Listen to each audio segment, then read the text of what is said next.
dint of Article 10 alone. But more importantly, I think, I don't know, I've not read the petition in court currently by Njiru and others, but we also now maybe need to invoke Article 35, the right to information. And the right to information is very clear. Information that's being held by a state or by any other organ. And I think this is something that we need to consider, maybe as a matter of urgency, to seek the information about how, so that formally we know that this is what happened. Because currently, I mean, thanks to our brother who actually exposed this, blew this whistle on this deal, not a contract anymore. But I think now we probably need to write formally to the Ministry of Transport, and I think even to the Office of the President, that by the end of Article 35, you owe Kenyans an explanation. How was this? What are the details about this deal? And I think if they refuse, then we can go to court, seek a court order, and probably to stop the whole thing, and maybe join Njiru's petition. Yeah. Thank you, Ekuru. I think Senior Counsel Njiru Ndegwa will tell you how best can you, Njiru and Kibe, form a formidable team, you and Tony Gashoka, so that we're able to keep our country safe. I wish to confirm, this is Kibe, I wish to confirm that Ndegwa Jiro invited me to join, and I will join as one of the councils. And I believe Ekuru Aukota has expressed the same wish. So we can all form a formidable team. And I believe there are some other listeners here who have also raised a number of issues that they want raised in a petition of this nature. And therefore, there's going to be an amendment so that the issue of Article 35 raised by Ekuru can be included. And also the issue of whether, in the first place, Kenya Airports Authority should have the kind of procurement powers that have in the first place invited these cowboys to try to make their proposal. Therefore, I confirm we shall do the best we can for the sake of our country, because now that we have serious failure of patriotism on the part of the president, every other Kenyan has a duty under Article 3 to be patriotic and fight for the important national assets of the Kenyan state. Thank you. Thank you very much, Senior Counsel. Tony, thank you. Tony, thank you. And you must use the word, the description of Senior Counsel very sparingly when we have Dr. Ekuru Aukot and Kibe within our precincts, so that I may not be penalized. Having said that, and I benefit with the wisdom of my seniors. One of the advantages that we have in that petition is that we have enjoined the union workers as part and parcel of the parties. And today, from what we have learned from the media, is that they have been granted some documents for which we are yet to scrutinize and see. And also noting that we also have the opportunity of amending the petition, so that any information that is left out there will be included. I keep on saying the more the merrier. We need to have these arguments benefiting the court, and especially from experienced advocates like Dr. Ekuru Aukot, Dr. Ekuru, Senior Kibe, and the rest, and that we shall not tire until the right thing and what is just is done. Senior Kibe raised an issue about land being alienated. I have never had either a PPA agreement or a procurement under the Public Procurement Disposal Act, where the government is required to transfer land. Remember, the PPA contemplates two scenarios of engagement: the build, own, and transfer, or build, own, and operate. If you were to make an assumption that they are going to build, own, and transfer, why should there be a necessity to transfer land where the airport sits for only a period of 30 years? If then there was and to me that disqualifies the argument of the 30 years, because 30 years then there will be no necessity or requirement that land should be transferred. They should just come lay down the infrastructures if we are to agree that they must come. But on the question of transferring the land where the airport sits on is a clever way of trying to steal that land by this guy I'm describing as William Ruto Arab Tamar, so that the alienation of this land will take place when and then these crooks are in possession of that land. Suffice to note that the the Public-Private Partnership Act, has created kind of some loose stopgap measures and safeguards, where they are saying that the procuring entity will scrutinize whether the other contracting party has been involved in corruption, his credibility, and his integrity. If that then was to apply, who doesn't know the ratings of these Indian crooks?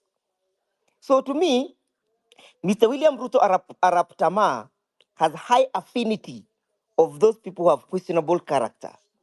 He has a very soft landing for them because he makes and uses them as an accessory to steal and enrich themselves.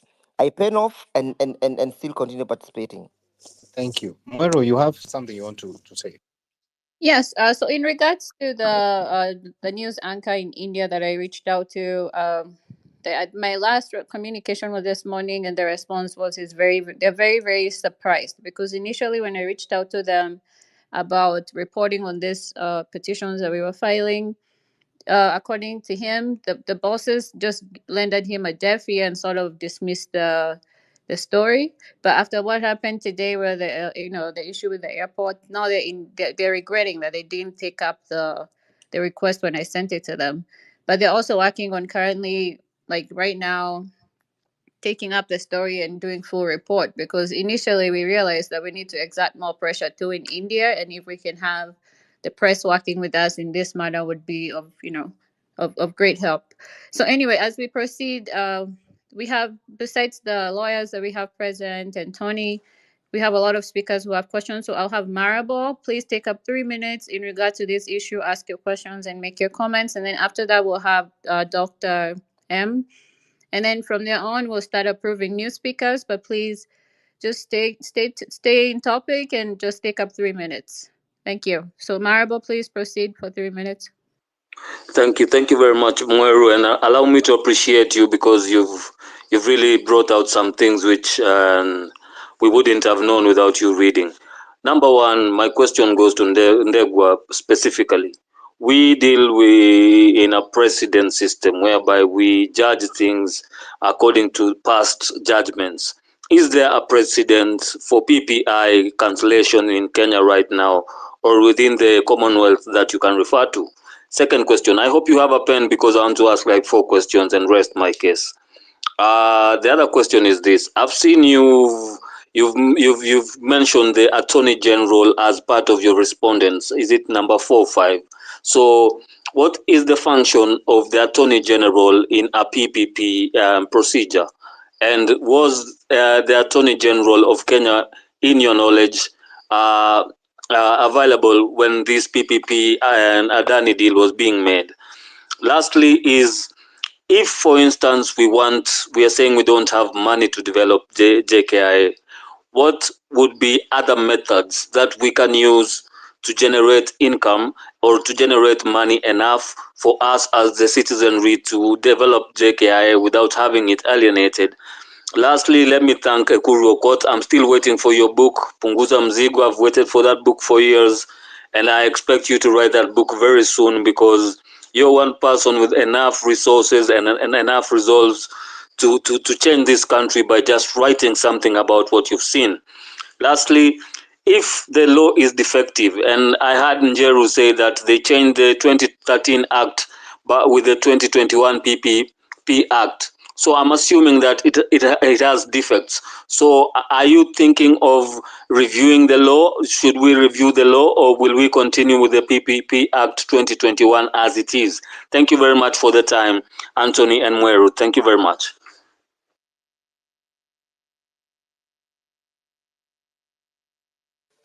Anthony, one advantage I have is that I have the seniors with me, And of course, even if the questions have been directed to me, I'll take question 2. Then I pass over to Daktari and Kibe on the question of the role of the Attorney General. Remember, the Constitution just speaks that he's a principal legal advisor to government, and Mr. William Ruto is the person who takes advices from the person he has advised to advise. So as to whether or not the Attorney General's office was involved, I think that is something I cannot be in a position to explain.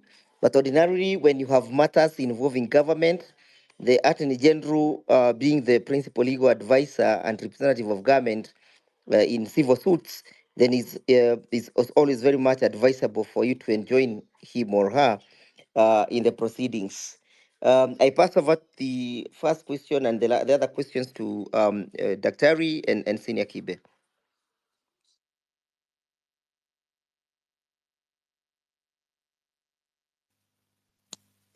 Daktari, Akuru Court or Senior Yeah, Counsel yeah. Kibe? Senior can go first.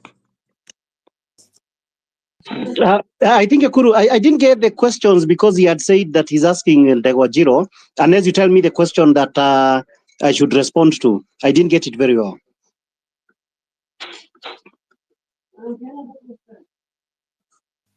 Maybe we can pick. He's asking. Sorry, Can go you on. please Go on. maybe refresh us on the question, please, that we're supposed to answer, me and Kibe.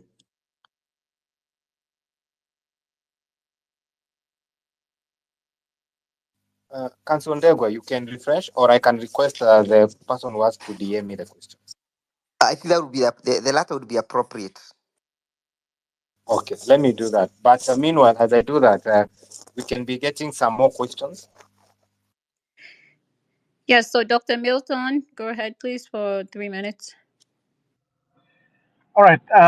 Thank you very much. I want to join the rest of the comrades in this space and in several other platforms. First of all, in paying tribute to the men and women and fellow citizens that have paid the ultimate price in the quest to hold this government, which is clearly a rogue cartel of individuals, that the people who have paid the ultimate price, we have a commitment to salute them and make sure that we do everything to ensure that their spirits can rest, knowing that even though they did not live to see the fruits of what they were fighting for, there will be justice and they can rest in peace. Now, I would like to address myself to 3 pertinent issues that I think we need to focus on as a people in keeping this government uh, under pressure and so strong that they will have no option but to vacate.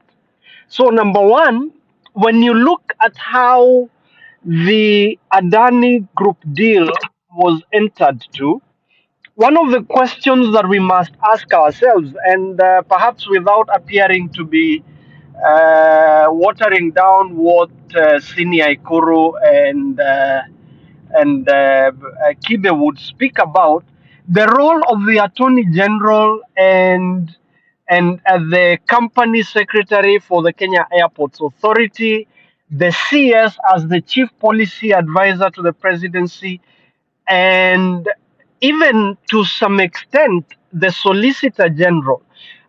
I believe that time has come that even as we talk about these issues from a general perspective in terms of the public interest being shafted while these deals are being negotiated, we need to be able to now begin directing our anger at those individuals who hold office or held office at the time when these deals are being negotiated and being put together. Because the Attorney General, and in this case, I would want to speak to the former Speaker who's now CS, JB Muturi, who was Attorney General. He cannot escape responsibility as the chief legal advisor to the government.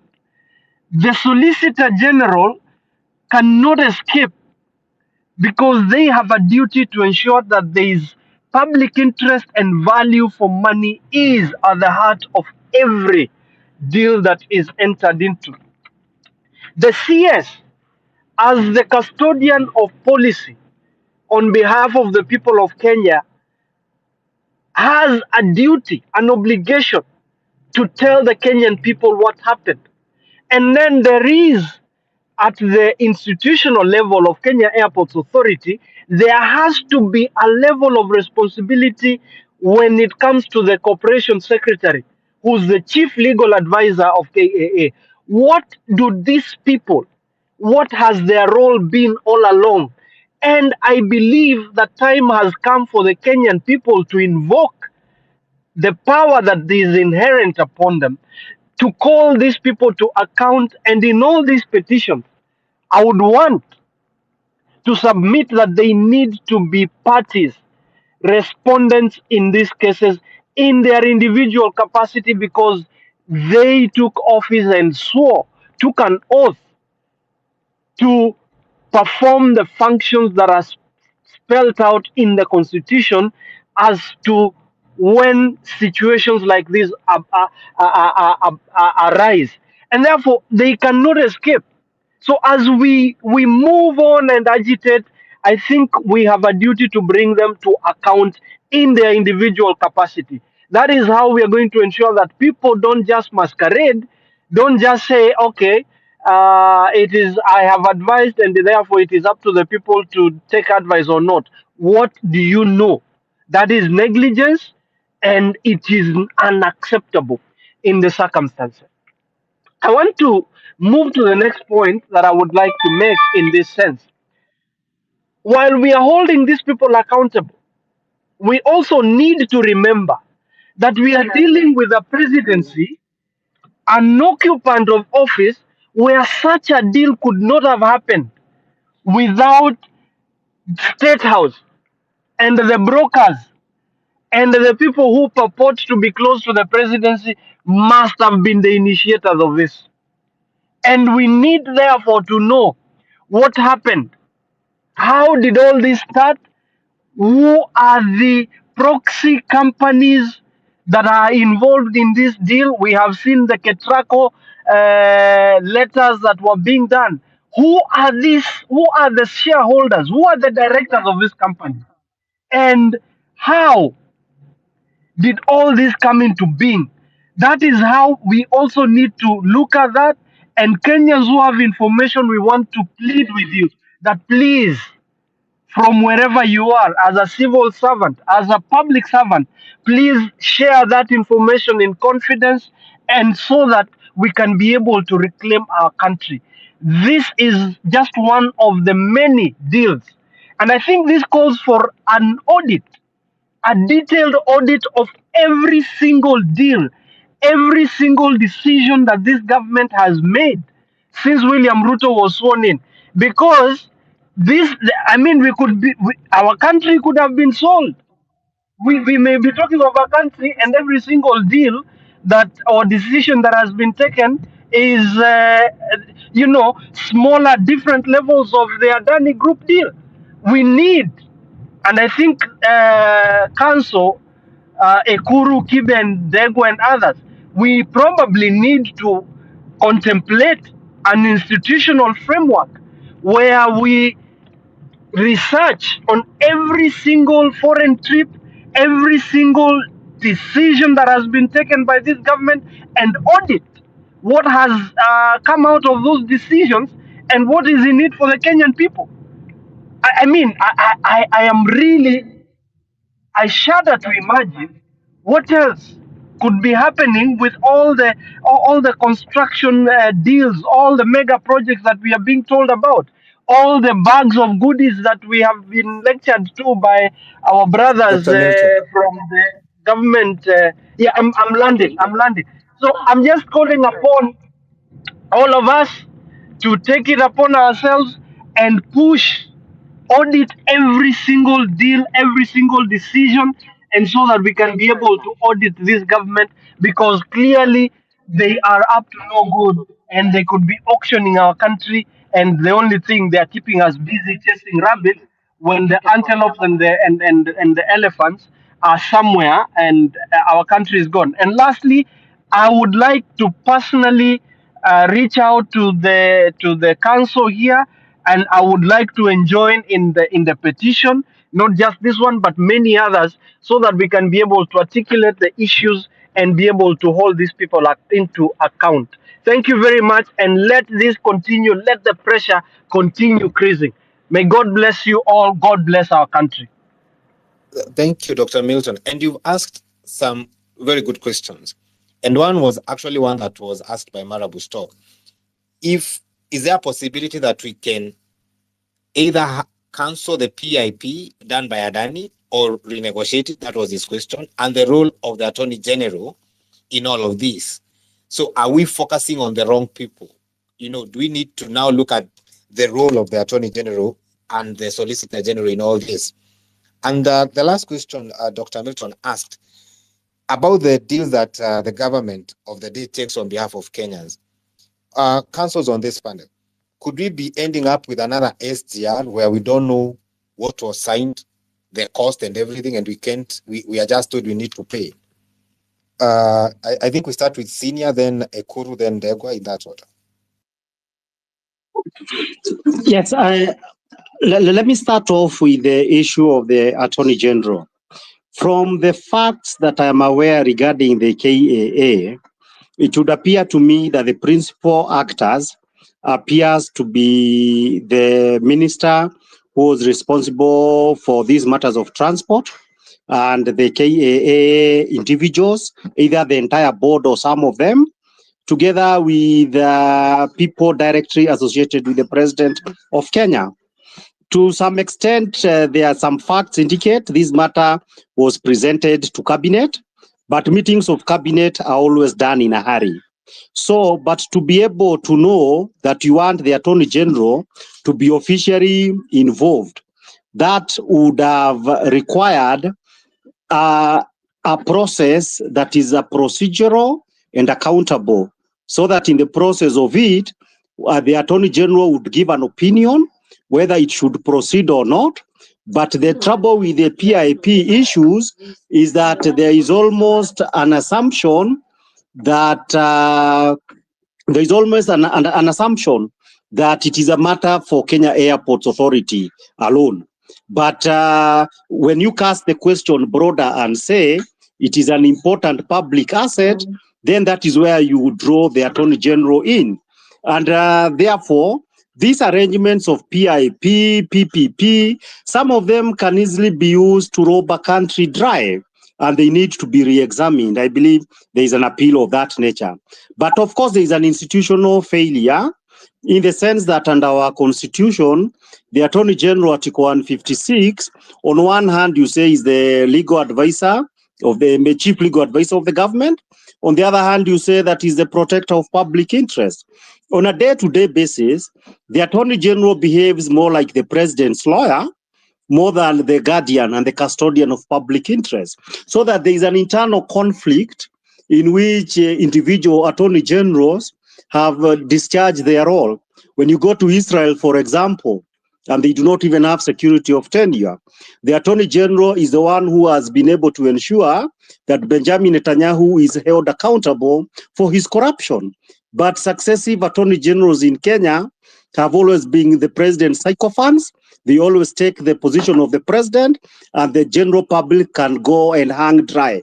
If there was a responsible Attorney General who is effective, I do not see how this deal would have reached the stage where it has reached, and at the very minimum, would have issued a statement saying, because this is a matter of grave legal and constitutional moment, that these issues have arisen. This is the position of me as a protector of public interest in Kenya. This has not happened. And it has not happened for the simple reason that either very weak people are attorney generals in this country, or they simply decide to go on the side of the president, so that if the president decides to be anti-people, the attorney general ends up being anti-people. That deserves to be addressed as a matter of urgency. I think Ekuru Aukot can take the other question. But maybe Kibe, before I need to be reminded on the other question, but I think I need to say it categorically. Yeah. I need to say it categorically that I believe that the office of the Attorney General was never involved. If you will all recall the lamentation by J.B. Muturi, he said that his advice was ignored, especially when I think we are litigating the Haiti case. We sued him, yes, but at some point later on, when we got the orders of the court, I think he came out to the open to say that he was never involved. My honest opinion is that this is more of a political deal than anything legal. And I believe I want to bring in here the role of the Law Society of Kenya against its members. Kipchumba Murkomen, who was then the minister, the CS for transport, must have been involved in this deal. And I think for me, it's time, Kibe, and I think you'll agree with me and Dr. Milton as well, and Ndegwa, that if the conduct of an advocate is unbecoming, I think this is a matter that can also be escalated to the disciplinary committee of the Law Society of Kenya. It needs to be someone to come and explain how did this deal happen and under your watch as an advocate of the an advocate of the High Court of Kenya. I believe that is another thing that another pressure point we can actually apply. Now, what is the other question by the attorney that I'm supposed to respond to? Tony. Another question was, can the document can we have a situation where all dealings done on behalf of Kenyans, can those documents be made public? How can citizens have that so that we don't have another SGR where we are just being told China we need to pay this amount of money? To actually include Article 35 of the Constitution of Kenya, because in the absence of that, in the absence of this information, because it is affecting the rights of Kenyans. So a state organ or any person holding information that affects my right as a person or as a group actually ought to make that information public. And especially in the context, say, of a public entity like JKIA or KAA, even just administratively, and Article 47 of the Constitution, they actually owe Kenyans an explanation. How did this happen? So yes, that information ought to be made public. And I think, except perhaps it's not very clear in the Constitution, such kind of deals. But I know, for example, and when you look at Chapter 5, when looking into natural resources, by the end of Article 71, if I'm not wrong, it ought even to be debated in Parliament. But the principle in law is there in the Constitution that anything of public interest that affect as public policy implications ought really to be debated by the representatives of the people. This has not happened because this is a hush-hush deal struck between the president's men, the board of KAA, and this crook called Adani, who, in my view, honestly, I don't really care whether he is given this contract eventually or not, or reconfirmed. I think we need to invoke Article 37 of the Constitution. We need to take to the streets and oppose this man from taking over our JKIA. Thank you, Wakili. Ndegwa, you want to add something before we take in some more questions?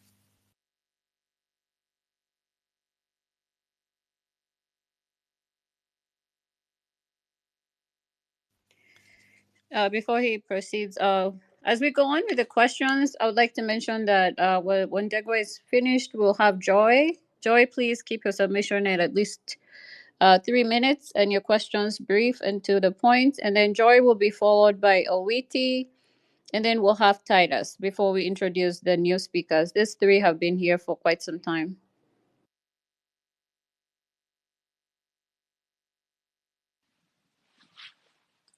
I can't hear Ndegwa speaking, so I'll make my submission and then probably he can come after me.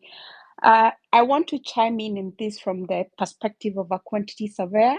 I am a quantity surveyor myself, and on typical projects, we would be the contract administrator, so maybe lawyers for construction projects.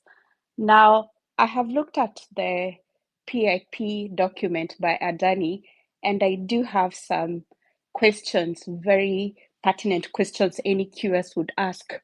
So, for example, when they justify a PAP of a competitive bidding process, they are saying that a PAP would, which is the process that they are going through, will allow them to give us more benefits without looking at value for money as being the main benefit that we are looking at. But when you read at the beginning of the document, they say that actually they are coming in to help because the government has a fiscal deficit to the tune of about 5.6%.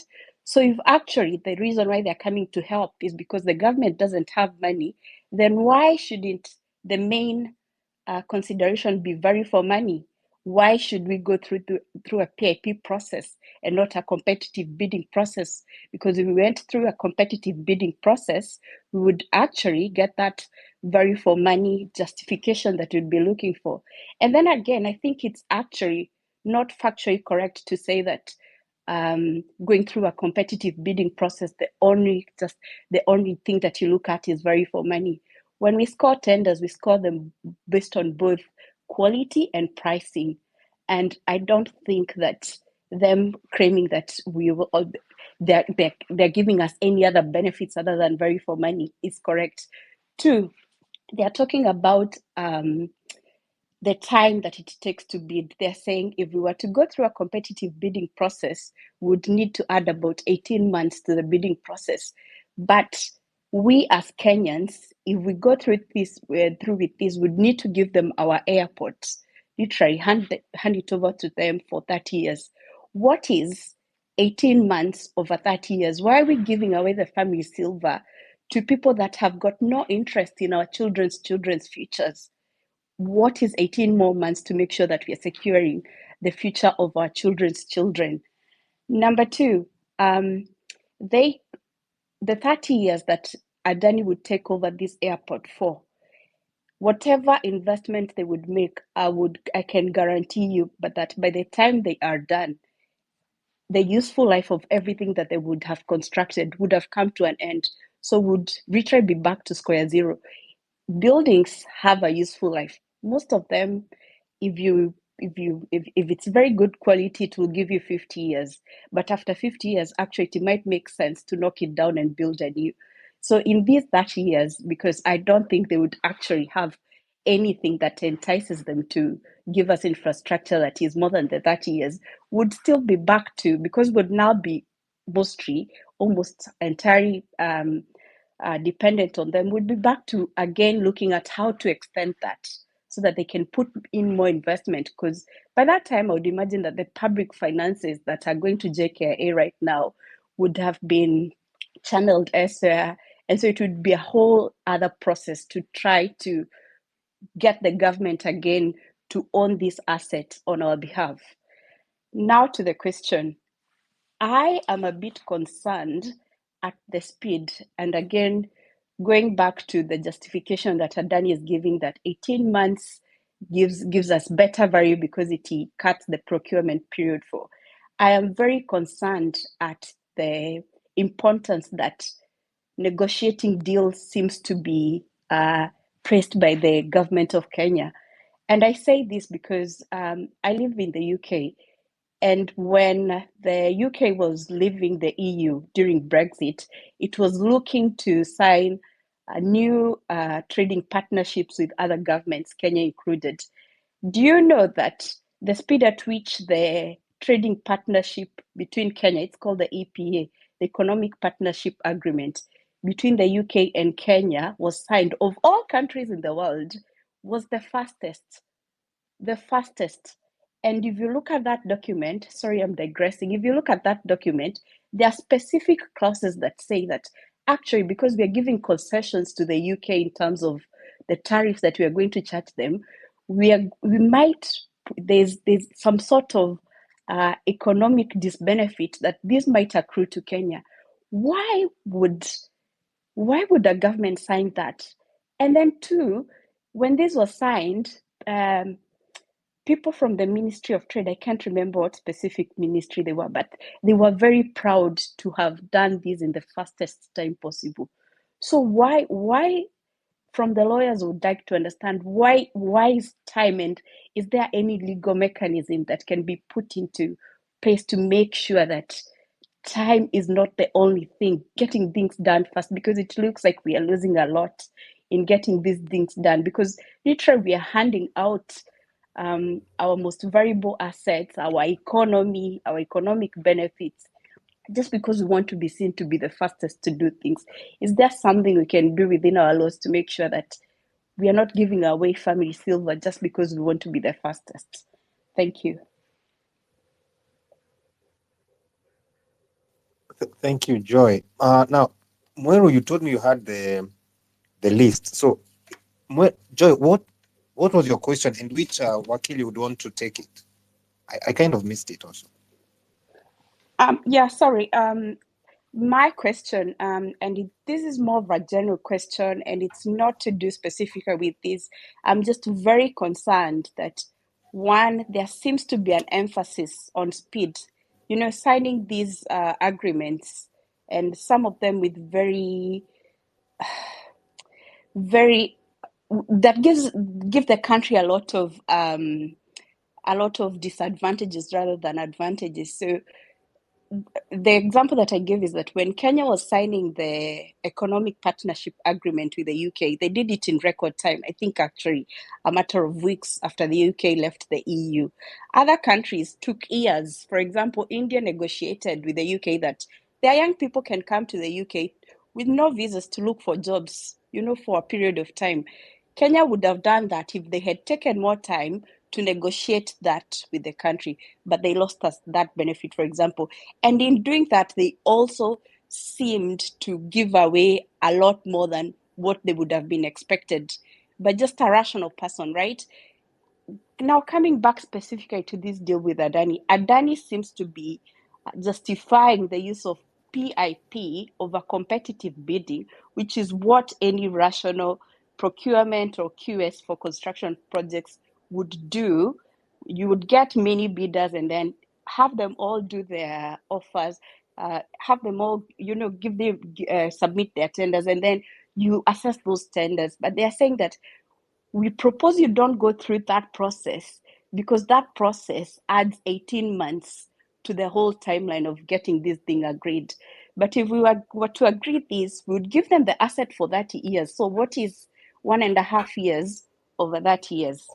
So I get your question. Your question Yeah. is, if I'm not wrong, why is it that Yeah. Kenya seems to always be in a hurry to sign a deal? Yes, Yet if yes, they took more time, they would get a much better deal. exactly. We would have more negotiated. And is there any mechanisms that can be put in law to make sure that we are not emphasizing speed over, you know, yeah. And any lawyer can take it here. I think we are left with Ekuru. So let's have everyone ask their question. Then Ekuru can reply, and then we can close it at around 10, 20, 10, 15. So Mweru, you have the list so that you can give the order. Yeah, so next is Owiti. Please keep your questions very brief and submissions.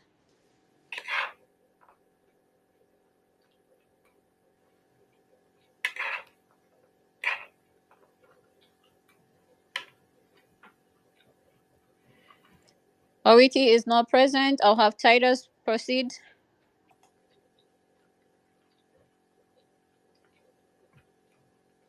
Looks like Titus fell off. I think next is Kialo. Yes. Good evening.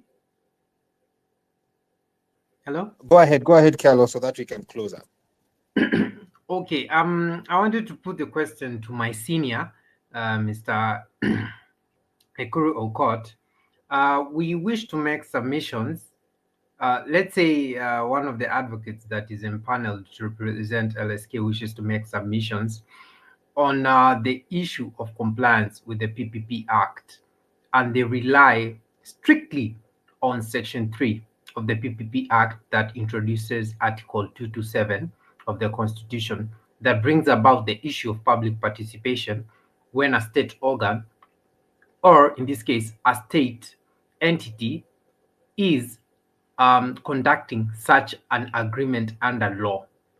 Would we be maybe we'll be shooting a long shot when we confine the case to the issue of public participation with regard to Section 3 that introduces Article 2227 of the Constitution of Kenya. Will we be safe when we raise the issue of public participation only with regard to stakeholders, that is basically JKIA users or regular Kenyan citizens, and excluding the airlines, the airlines and the KAA and the other stakeholders that basically are common beneficiaries with regard to the activities of JKIA. So I hope you got my question, Ekuru Aukot Senior. Thank you. Yes, I got your question.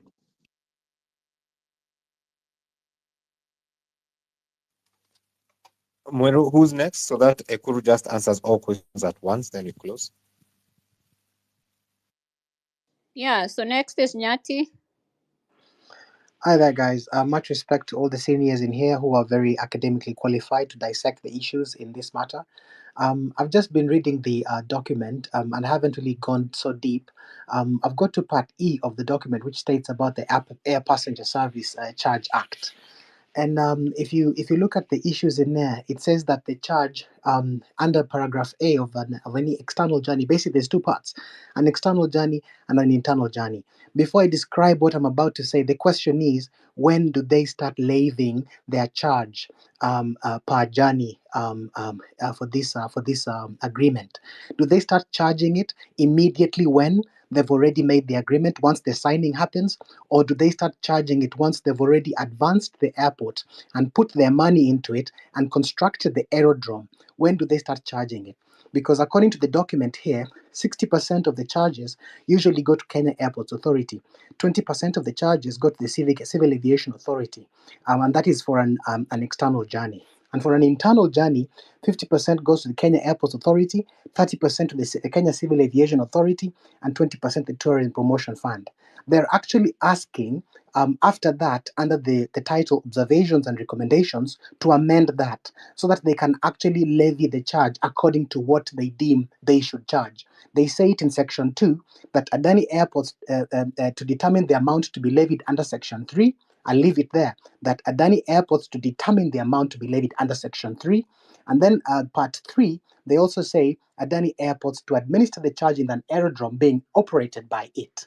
So the question again, just to brief you again so that you don't get lost in the many words I said, I'm asking the question: when do they start charging this fee according to what they deem is rightfully theirs? Already they're saying that they would require that they charge a fee according to their own recommendations, not so much according to what the Act itself requires. And I mean the Kenyan law. They are going to get the power to actually decide what they are going to charge. When do they start charging? When they sign the document, or after they've constructed the aerodrome and everything else?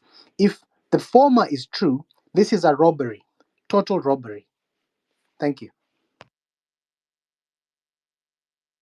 Thank you, Nyati.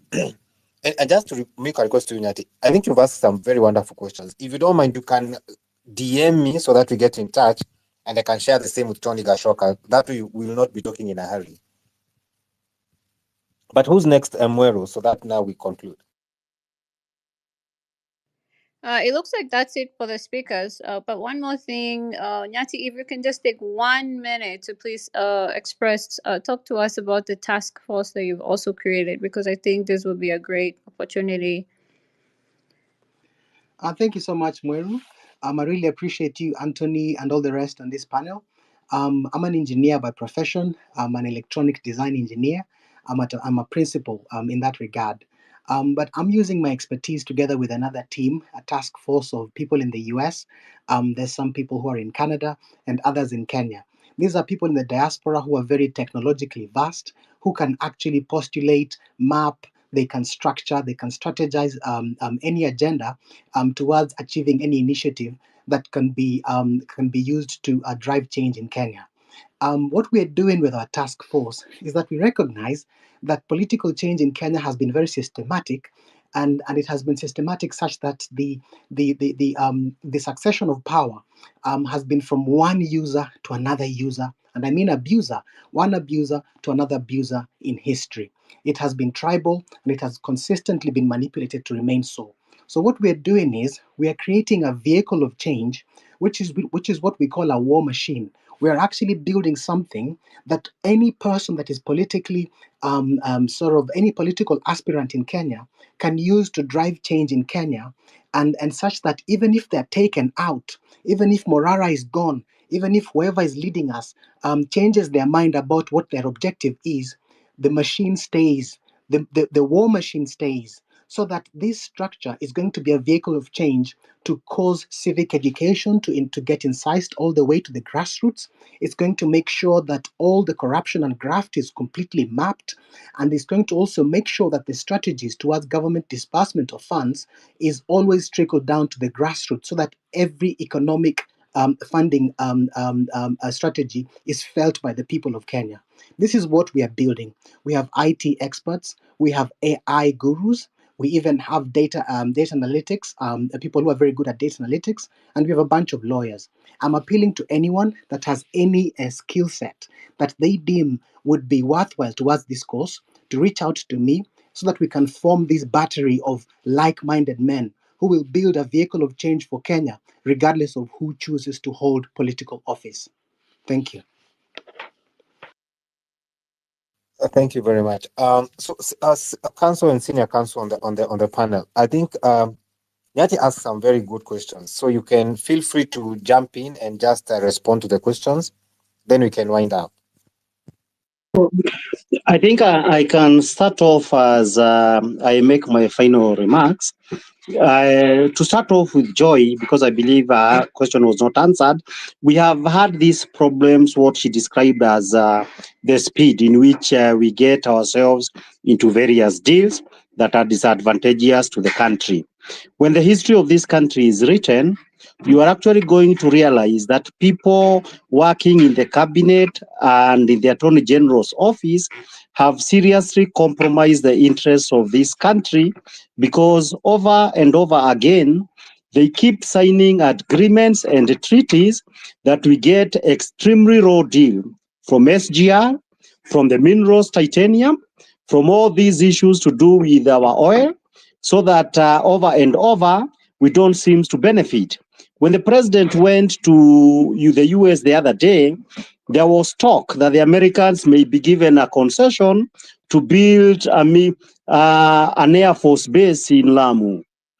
Other countries like Egypt, other countries like Kuwait and Djibouti that have gone into similar arrangements, they earn enormous amounts of money from these kind of military arrangements. When people, for example, you take your soldiers to Haiti to go and do something for the Americans, because we have got no interest in Haiti as a Republic of Kenya, you would have expected that you not just be paid $100 million US or 200, but we have gotten into a situation where our leaders behave like the former chiefs in during the slave trade. They sell the Kenyan blood, the Kenyan territory on the cheap. This is a big shame, and it is why we shall continue being cheap and not getting serious concessions when we get into these kind of arrangements. Number two, while on that point, you have seen the Americans are championing the interest of Starlink and saying that the Kenyan government cannot be able to stop them from operating. While on the contrary, at the same time, William Ruto is promoting the interests of Adani, so that the question that happens, who is then the custodians of Kenya's economic interest if the president promotes the interest of foreigners? This is a very serious issue, more than any other, because it amounts to surrender of sovereignty. And it is also, and if the Attorney General has no courage to tell the president anything else, he at least should tell him something, that he took an oath to defend the sovereignty and interest of the Kenyan people. He did not take an oath to surrender our sovereignty. This thing of going to Americans and he's told Biden, I can give you this because I am Ruto. Nobody has a right to sell Kenya to anybody. And if he has not been told, I think this is something that is going to be very serious in the future, because you cannot just go around, sell Kenyan for free and say probably you'll get political backing to rig elections, and then people forget everything. I think it's a horrible shame, and this should be called out. For me, it is a shame more than even the legal issue that makes me to feel extremely embarrassed and extremely annoyed as a patriotic citizen of Kenya. Thank you very much for organizing this forum. Thank you very much for participating, and we look forward to also. Ekuru, you want to add on? Yeah, so I will say this to Nyati. My understanding is that once you sign a contract, it comes into force immediately.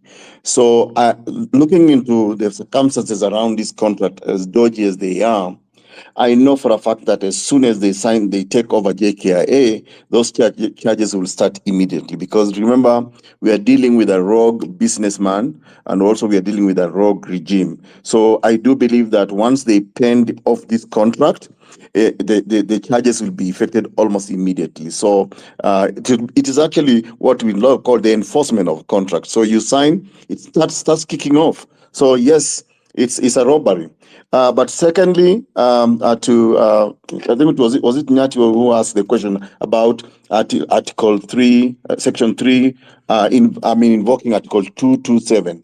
You can be sure that yes, public participation becomes an issue here when you invoke Article 227. So I do believe, yes, there has to be public participation in the acquisition of this JKIA, and I think that's one of the issues I believe is being canvassed in the court. Now, to Joy, and just in addition to what Kibe, my senior, has said, problem for me is not even the law. Yes, we may have some twisted law, especially because we are dealing with a parliament that is now an appendage of the executive. They pass laws that are actually meant to be deal-making laws, not necessarily laws with a common good to the society of Kenya. So the problem is not law. If they followed the law, of course, at least even on a balance of probability, they have to demonstrate some process was followed. In this particular case, it was not. This is a deal. I don't even think in law we can call this a contract. This is a deal making. But my last point, Tony, and everybody else before I also pen off, is that if you follow the events of Kenya Ports Authority, when there was an attempt to acquire Kenya Ports Authority, you heard about the Chinese wanting to take up Kenya Ports Authority because we were threatened that we were not able to pay the SGR. Then there was the expressway. Now it's JKIA. All these common goods, these properties of the people of Kenya are being used as collaterals and political, deal making behind doors. So I would say that, again, I go back to my starting point, that this is a question of governance, a question of dealing with a regime that does not respect the rule of law, will not even follow the rule of law, won't follow it at all. So I think it's now up to the people of Kenya, but I'm really hoping that this regime, we should treat it as an eye-opener. I hope that the people of Kenya can now see that there's a political opportunity in the misgovernance of Kenya by William Ruto, so that it can transition us to the next generation of leaders. And I want to urge all of you not to be fence sitters, participate in politics. And as Plato once said, one of the consequences of refusing to participate in politics is that you'll be governed by your inferiors. And that's why we are here talking about the inferiority of these individuals at 22, 26 hours. Thank you very much. And thanks for organizing the space. And thanks for inviting me. Thank you, Ekuru. May I ask a question before we proceed, Tony? I actually do have a question. I'll say in my own personal case, I really want to run for office in Kenya. That was my dream growing up. But because I have dual citizenship, and I read the Constitution. Are there any exceptions that can be made, or do I have to denounce any citizenships that I have acquired other places for me to be able to even run for a seat like an MP? Is that to me or to skip it? Either one of you. Okay, so So there are certain offices that you may not run as a dual citizen. For example, office of the president, I think deputy president. I mean, there are members of parliament who are actually dual citizen, and I think the courts of law has excused them. I think I remember some examples in Wajir. But as you know, of course, dual citizenship is now allowed under our constitution. But I think there's some sensitive officers, like for example, to be director general of NIS. Obviously, you can't get that position if you're a dual, you've got dual citizenship. And I think I can't remember the list, but there's a list of some sensitive, or maybe become, for example, the member of the Kenya Defense Forces or a chief of staff in the Kenya Army. Those positions you may not get as a dual citizen. But we have had commissioners in the various national constitutional commissions from other countries. So yeah, including even I think people have applied to be IEBC commissioners in the IEBC as foreign nationals. So some of those that do not have any sensitive information that may threaten the security of Kenya, I think you may run. But I think as a member of parliament, I believe you can run. But Tony maybe can add. Tony has been in the political space for some time. I'm sure he has an opinion. But he's the next that's speaker, what actually, as we wind up. No, Ekuru, it's a pleasure to hear from you, my brother. I just wanted to thank everybody, one and all, including Bwana Kibe, who I reached out to earlier today for enriching this space. Mweru, I hope you will agree with Anthony to be co-host in this forum. I just wanted to tell everybody, including Nyati, that we want to be here every Wednesday. We call it Point Blank, and we don't really want numbers. We are not interested to be the biggest space. We want to be a space that works. This is a place where the thinkers can meet and exchange things that can help their country. There was somebody who said there about exchanging information so that we can be able to network. Please DM me. I'll be happy to open for you a network wide and deep, so that you can be able to be fully participant in your country wherever you may be working from. I and Kibe have been in this for very long. And earlier when we were speaking today, we know it's our duty to pave the way for other generations. We cannot walk away from the platform before we hand the baton. And therefore, as long as we can, this forum is something that I want to welcome all of you to come and join, and always be participants so that we can enrich each other and save our motherland. I believe finally that this petition of Adani with Kuru and Kibe joining Ndegwa and Njiru, I believe this thing will work, and I think we can actually succeed in having a constitutional reference that can not only stop the Adani deal, but set precedent on how to handle public matters in the future. With those very many words, Tony, you've really hosted this space very well. Mweru, thank you for jumping in. I know it's very late at night. We don't want to hold people too long so that they can come back again. But this is Tony Gachagua. I'm very grateful for all of you for coming. My DM is always open so we can share. Thank you and good night. Thank you, everyone. As I wind up, I want to just echo what Tony has said, that we are always here every Wednesday on Point Blank. And the real purpose of this space is to make Kenya work for all of us. With those many and few remarks, I want to say good night. We meet again on Wednesday. And in case you have a topic you'd want us to handle, kindly also DM me. My DM is always open for all your questions and any requests you might have. Thank you. Mweru, you didn't answer about co-hosting on Wednesday. So I hope you will answer. I am very open to it. I'm very open to it.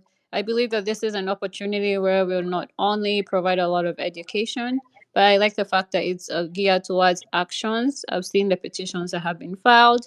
Ekuru Court, honestly, there's one. The Punguza Mizigo bill is something I'm very passionate about. I went as far as calculating how much money we're wasting in overrepresentation and things like that. And I really have a lot of faith. Nyati, the task force, I'm a part of that task force also. So I think this is we have a lot of it's a very noble space, and as we just keep up the good work, we have to fight for our country. We're very rich. We're rich in culture, resources. We're rich. So every time, I mean, I live in the United States. I've been to these reserves where they've held the, the native tribes, the native Indian Americans. They're all held up in reservations, and I don't want to see the same thing happen in Kenya, and we will not allow it. This is not the time. So I am very appreciative of the fact that we're not only we're taking up all these issues that are happening, and progressively, I think we'll get the change that we want. Thank you, Mwero, for those wonderful remarks. Thank you to everyone in Kenya and everyone in the diaspora. Let's meet again on Wednesday at 8 p.m. till 10. Good night as I sign off.